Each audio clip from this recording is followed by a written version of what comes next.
Let me jump into our the reflection for today on wisdom. As I mentioned, it's one of the paramis, and although the Buddha didn't teach the paramis as a particular list, they are all qualities that he talked about at some time or another. And wisdom is really important. All of them are important.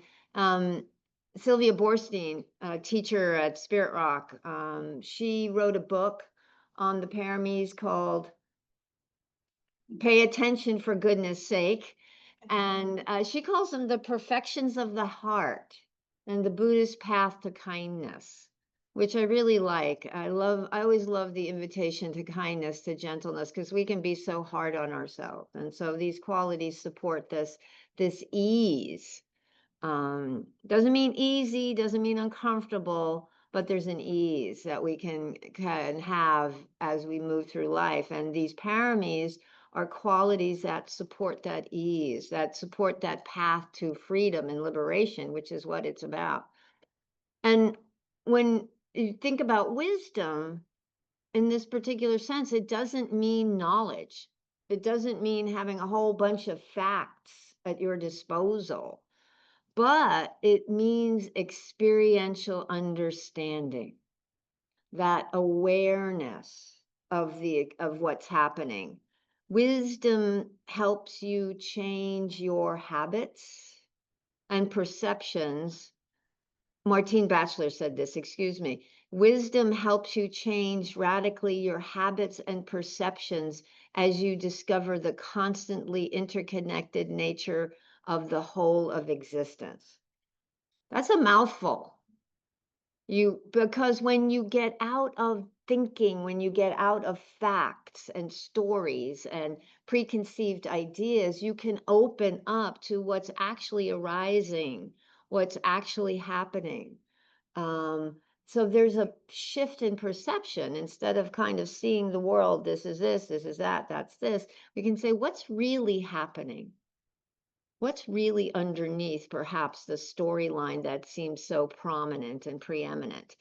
And as I said, wisdom is not knowledge. It's important to have that stuff. We have to know how to drive. We have to know how to do things to support ourselves. We have to know how to feed ourselves. We have to understand the world. We have to understand what's history and all these things. But it has to be balanced with how it impacts us and how it affects us. It's discernment. It's seeing clearly what's happening rather than just kind of going along with our conditioning. Ajahn Sucitto, a monk who also wrote a book about the paramis called Crossing the Flood, I think it is, he says that it's a transcending wisdom, which is a deep clarity about experience, and it underlies all the paramis. Wisdom kind of underlies everything. And there's Sylvia Borstein says there's three aspects to wisdom. Actually, it's really very similar to what Philip Moffitt talked about. I may have talked about this the last time I was here. Philip Moffitt, another wonderful teacher, wrote a book called From Emotional Chaos to Clarity. And in it, he talks about what I call the journey from the head to the heart. There's the I'll talk about something, and there's this understanding of it, the knowledge. Okay, I get this, suffering, dukkha, whatever it is. But then there's the recognition of how it shows up in your life. And then there's the awareness of it as it's happening. It's the embodiment of the teaching. It's an integration of the teaching rather than a recitation of stuff. Like there's a lot of lists in Buddhism, you may have noticed, including the 10 paramis. But so that's a way of, I think it was because it was an oral tradition. It wasn't written down till a couple of hundred years after the Buddha died. So it's easier to remember things, to recite them again when you have lists and things. That's one component of it. But it's so to have this list, but then to see how they show up in your lives, to see how it makes sense as you move through the world. Oh, I was really uncomfortable yesterday. And instead of saying it was your fault or their fault, or I should have done this, or whatever it was, you can see how, Oh, it was my craving for something different. So we can see how that plays into our experience and we can see how things arise. And so there's the three aspects of wisdom. There's, as I said, knowledge, what we get from reading, the wisdom of practice, understanding, recognition of the teachings in your life, and this realization of, oh, this is craving, this is aversion, this is whatever it is, a confident, or as Sylvia Borstein says, or as Ajahn Chito says, a confident, clear, peaceful knowing that stands outside of opinions, reactions, and biases. It's the knowing that just knows. It's almost like an intuition, a clarity. It's like, oh yeah, this is not right, or this is something, it's not an intellectually figuring out, it's more of an arising from an internal awareness, an internal knowing. And these three aspects all work together. And meditation is really an important component of developing wisdom. And the Buddhist talks about this: from our practice, from our meditation practice, arises wisdom. Because if we're not paying attention, and what's meditation but paying attention? If we're not paying attention, we're just going to be run by our preconceived ideas, our thoughts, our reactivity, the conditioning that we've received as human beings growing up in the world. We've all been conditioned in different ways to see different things or believe different things. And so to begin to chip away at that, we have to pay attention to where they show up in our lives. Like perfectionism, thinking you always have to be perfect.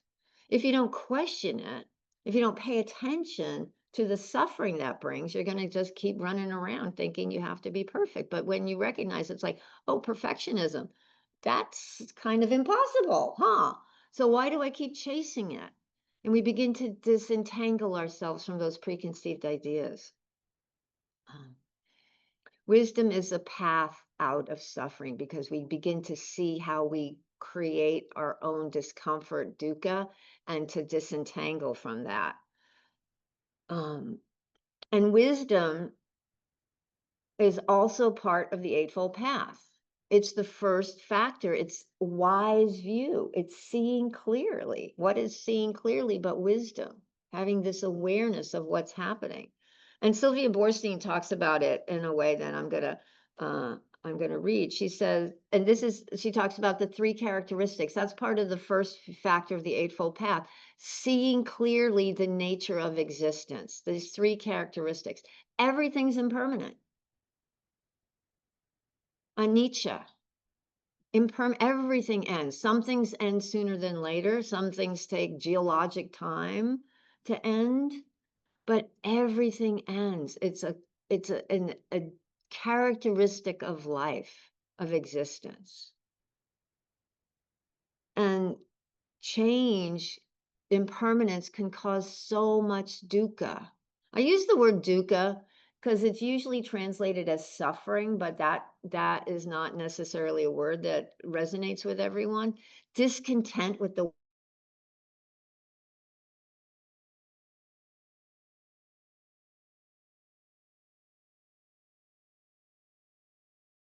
when is this going to end? Because I don't like it. So impermanence is a kind of a two-edged sword. We want it to end. We don't want it to. Today's the last day of baseball season, and I'm really sad. Y'all know I'm a baseball fan. And all the games start at noon today, and I'm trying to figure out how I can listen to three different games as I drive back to LA. But that's impermanence. And so I laugh. I can see the dukkha arising, and I can laugh and go, oh, it's, you know, it is what it is, and that type of thing. But it's there. And then dukkha, the second characteristic of existence, is that life is unsatisfactory. It's this extra tension that arises when we fight with reality, when we are pissed off. I mean, we can be pissed off at the way it is, but when we really get into anger. Why is it this way? It's like, it is this way. There's anger arising. There's discomfort, there's sadness, there's grief, there's joy, whatever, because of this, what is it? How do I make peace with what is? My cats are going to die. My husband's going to die. I can scream and I'm going to die. I can scream and yell. Why? Why is this happening? Or I can say, it's the human condition. The Buddha points to that in the First Noble Truth, which is also part of wise view, recognizing the reality of our human condition. Everything passes. There's birth, there's death, there's loss, there's sickness, there's old age, all the things. All the things. We can learn to become familiar with that, intimate with that. Say, yes, this is part of life, and there's some dissatisfaction with that, but we don't have to add an extra level of fighting it, because that just exacerbates our discomfort. My favorite phrase right now, it's like this. It's like this. How do I make peace with this moment? Acknowledging whatever's present, acknowledging the emotions. But that's where the somatic experiencing comes in. Oh, there's a lot of grief right now, or there's a lot of joy right now.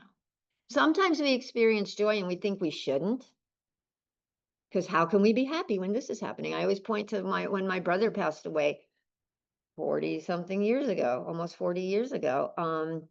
He died very young of cancer, and we were sad at the funeral in the morning and crying in the burial. And then that evening we were sitting in his backyard with his family, laughing our asses off, telling stories. And I had that awareness. It's like, am I allowed to laugh? Of course, because that's what's present. Allow that experience in, because that's what's present. That's really important, to be with what is. And then everything is conditioned. Usually the teaching around this characteristic is that there's no fixed self, and Sylvia describes it really beautifully. Nothing has a substantive existence separate from everything else, or indeed any existence at all apart from contingency, apart from being the result of complex causes and a factor in subsequent experience. Because of this arises. Because of that arises. If I hadn't heard this person on a radio program 20 something years ago, I would never have gone to that meditation class, and that never would have happened, and I wouldn't be sitting here in front of you today. I mean, all these causes and conditions, recognizing that. So chasing the thing, thinking that's it, is only going to land in, again, dukkha, an inability to be present, or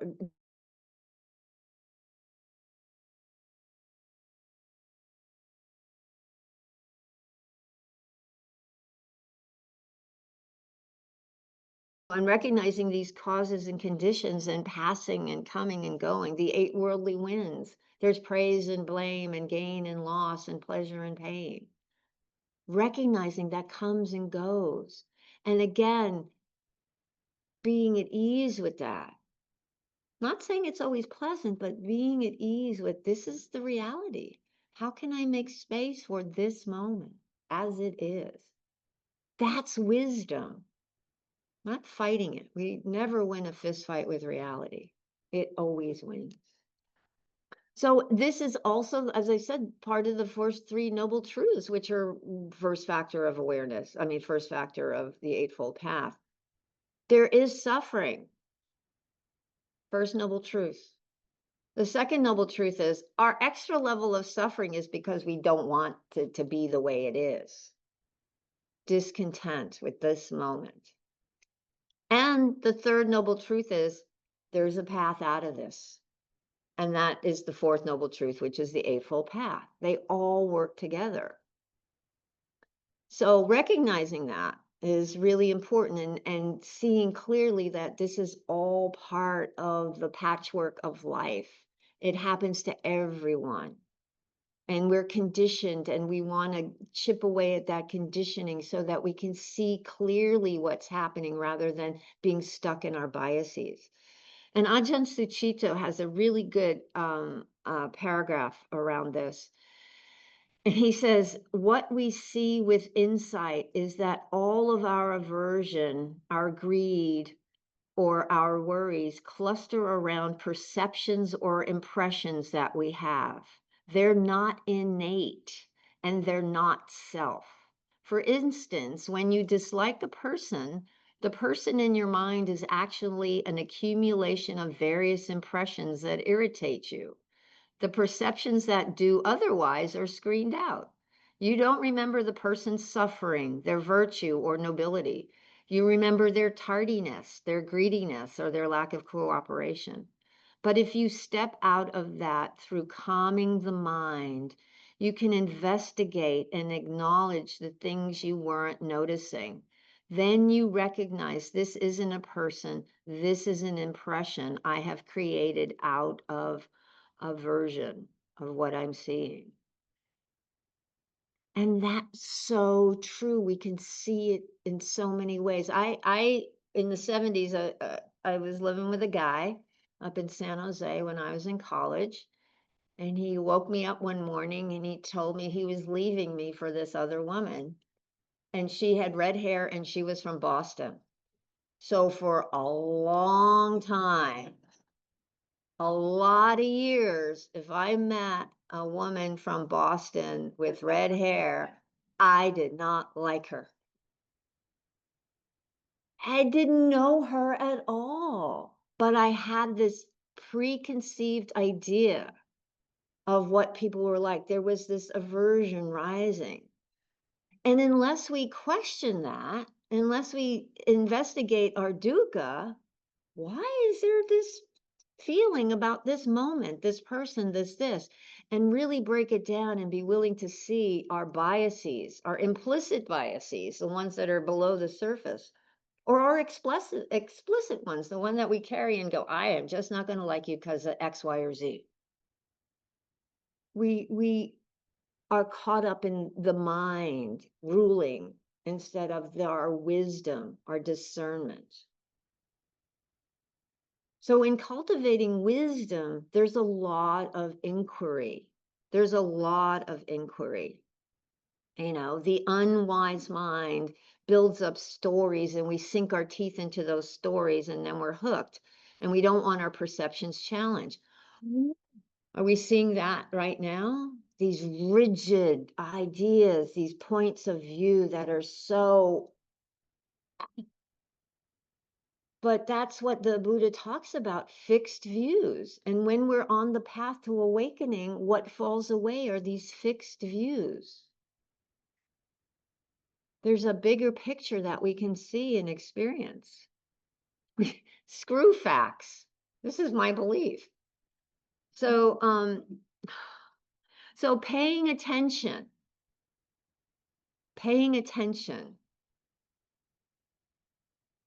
is paramount. Inquiry, what is this? That's beginner's mind. What is this? Letting go of our thinking we know everything, which is really hard for a perfectionist. But to say, you know what, I don't know. I don't know. Don't know mind. You know, even if you've been meditating for a bazillion years, bringing don't know mind to the moment. I think I told this story before. Years ago, I was on a retreat, probably 20 years ago, almost 20 years ago, and I was changing jobs. I did tell this story. I'll tell it again because I hadn't thought of it in a while. And I was full of, what have I done? Is this blah? Because I was going into a job that was in a nonprofit at 2008 when the economy was tanking. And I was like, am I making a mistake? I'm leaving a big corporation, la, la, la, la, la. And I went on this retreat and all I could, my head was just this, what have I done? And scenario, the future, the past, the future, the past, the future, the past.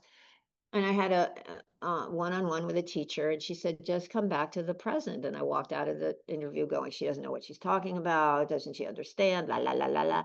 But, but I kept coming back. Okay, I kept letting go of the story, letting go of the story, letting go of the story. And what eventually, when I was able to calm the mind, it took a few days because it was like really, I was really in its grip. This fear, this worry, this concern, did I make a mistake, la la. What came up was fear that I wouldn't be able to do the job, this fear of inadequacy. That was a really old story. That's one of my old conditionings. You're not good enough. You're never going to be able to do it. And so when I was able to let go of that story of what's going to happen this and really tend to compassionately to that old fear. But if I wasn't paying attention, it was just running with the story, I would never have seen that. So being willing, whatever it takes to let go, let go, let go, that's where the freedom is. And it's like, oh. And so there was a lot of relief from that story because I was willing to release it and see what as Ajahn Chah, great teacher in Thailand in the last century, he says, when we calm the mind, it's like a still forest pool.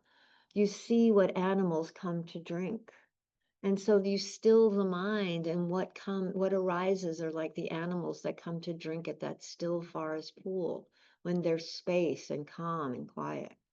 That's wisdom. But it takes inquiry, it takes effort. It takes asking questions. Curiosity is really an important part of this. And also part of wisdom, Gil Fronsdal, another wonderful teacher, says, the heart and the mind neither cling to nor resist anything. We're not clinging to anything. We're not pushing anything away. We're open to the reality of what's here. And wisdom arises from spiritual practice. We have to have spiritual practice. Oh, this is part of a line from the Dhammapada, the collection of the Buddhist teachings. Wisdom arises from spiritual practice. Without practice, it decays. Knowing these paths to gain and loss, conduct yourself so that wisdom grows. And wisdom grows not just when we're on the cushion or sitting in formal meditation. It's how we go through the day. It's, pausing. When there's a discomfort, when there's an emotion, or when there's like something that's a bit off, or when you're feeling something, pause. Or pausing after a conversation. Or I always go, when you're in line and you're like in a hurry and la la la la, pause. Inquiry, what's happening right now? That's how wisdom arises. That's how you let go of these preconceived ideas. You notice, resting in awareness, not being entangled. These people should know better. They shouldn't be in line with too many items in the quick line, They should. Oh, well, maybe they don't. And you're in this line. So you can either go, oh, wow, okay, here I am, or go find another line, or be angry. We have these emotions. And I'm not saying that we get it's anger is bad or any of that stuff. We make space for those emotions without the story, without preference. That's equanimity. The capacity to be intimate with our experience without preference, without needing it to be different. Doesn't mean we don't work to change things. Doesn't mean we say, yeah, this is the way it is, and I give it my stamp of approval because it's like this. It's being fully present with reality without the extra level of, I don't know what that word is. I don't know how to spell it either. And this doesn't happen overnight. So it's practice. It's practice. It's practice. It's like my new tattoo. It's I'm not dead, so I'm not done. I still get entangled in thinking shoulds and have tos and when my shoulders are up around my ears. Oh, what's going on? Learn to recognize your signs. Learn to recognize when you should really pause. Like if your belly feels like a pretzel, it's tied up in knots, or your jaw is tight. Some people are like that. Or your fists, or you're walking around with your fists, or you're punching things, or whatever it is. Learn to recognize and be willing to pause. Be willing to stop and say, what is this? That's how wisdom arises. That's how clarity arises. We get rid of the automatic response, the habitual reaction that we're used to doing. Instead, we're right here, right now. What's this? And maybe there's intention is the second factor of the Eightfold Path. The intention is to move in a different direction. This doesn't serve me. How do I respond in a way that's wise and skillful? So investigating that too, whatever that looks like. So anyway, my friends, I'm excited to reflect on this. I hadn't talked about wisdom in a really long time, so I really appreciate the invitation to teach this week and to really jump into this. And I see how right now it's really important that we learn to pause, that we learn to be present with our experience in this moment, to take care of ourselves, instead of just reacting, to guard our sense doors as we move through the world. So thank you as always, always, always for your kind attention. And I hope this has been of some benefit. And now I'd like to invite any questions or comments. And just remember that when you ask your question or make your comment, I'm going to have to repeat it for Zoom people, or Zoom people I have to repeat it for. So be kind to me when you're speaking. Any questions or comments? Rebuttals, I'm also good with rebuttals. Yeah. Well, thank you again, my friends, for being here. Couple of announcements. Again, as I said, there's a couple of baskets in the back, right next to the cookies, people. Please take the cookies. And I put the Donna link in the chat. I'm not sure I can't remember what the next parami is, but there will be a teacher here next week talking about the next parami. Let me see if I can find it. And on November 16th, energy is the next parami. And November 16th, we're going to have a fall celebration. Some of you were here for our birthday party in the spring. It's going to be very similar to that. So you'll be hearing about that soon. We're going to start looking for board members. So we'll be sending about information on that to be a part of the ICD board, who kind of guides how we move the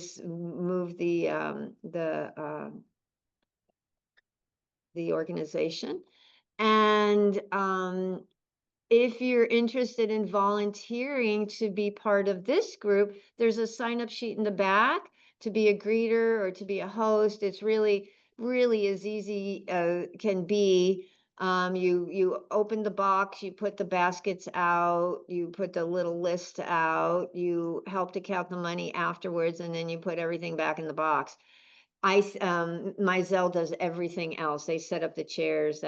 They do everything else. We just kind of deal with the box. So there's that. And then, we have 3 other groups that meet online. This is the one that meets in person every week. And then there's Tuesday evening, meditation is refuge. There's Wednesday peer led. There's Friday metta. And then this Sunday group on purpose and online. And if anyone online is interested in volunteering, we always have things people can do. So drop us a note. And anything else am I missing, Terrence? Any other? No? Okay. On a personal note, we're looking at having an ICD retreat in March at Big Bear Retreat Center. So we'll have, as we get the more information from Big Bear, we'll be sharing that with you. That'll be really exciting. And I'm teaching a retreat at Big Bear at the end of October. It's a 3-day retreat if you're interested. So I'm looking forward to that. When And is the retreat in March? 4 nights. So, and anything else? Any last? Okay. Well, thank you again, my friends, for being here. And remember that we don't just practice for our own benefit, but we practice for the benefit of all beings. May all beings be free.